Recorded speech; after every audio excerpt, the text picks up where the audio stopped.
Let's say you live in Boston, and your friend tells you he heard a sound all the way from New York. You'd think he was crazy, right?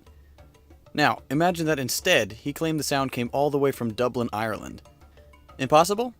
Let's go back in time to August 27th, 1883.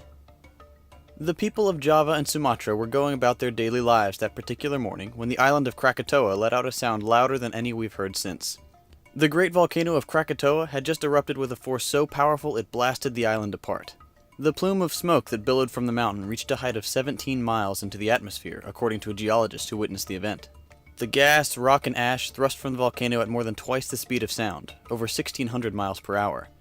The blast created a tsunami with towering waves over 100 feet high, which obliterated 165 coastal villages. The death toll from this tsunami is estimated to have been anywhere from 36,000 to 120,000 people.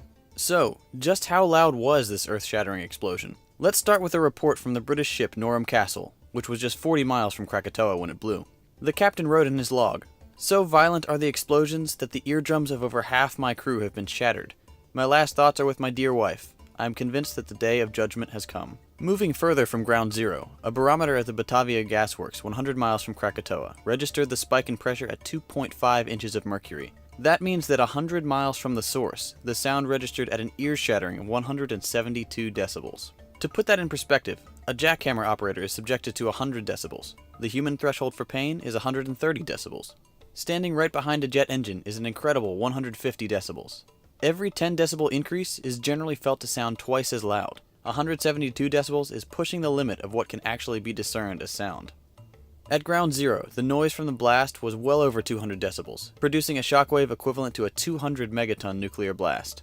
That's about 13,000 times the yield of the atomic bomb that devastated Hiroshima, or 4 times the yield of the Tsar Bomba, the largest nuclear device ever detonated. This sound was heard as far away as Australia, over 2,100 miles away. Past the 3,000 mile mark, the sound was too quiet for human ears, but was detected by barometers all over the globe. Almost 7 hours after the blast, a spike of air pressure was detected in Calcutta, where Mother Teresa would eventually do her work. An hour later, the pulse had reached Mauritius in the west and Sydney in the east.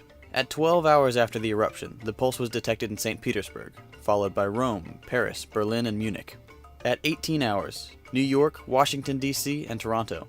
And it didn't stop there. These sound waves were detected for the next 5 days, recurring like clockwork every 34 hours, roughly the amount of time it takes sound to travel around the entire planet.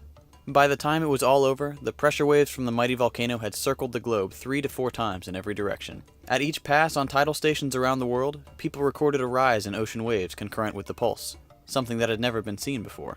All told, the sound from Krakatoa was heard by people in over 50 geographical locations, spanning an area of 1/13 of the entire globe. The blast that destroyed the island is the loudest sound heard over the largest distance ever recorded.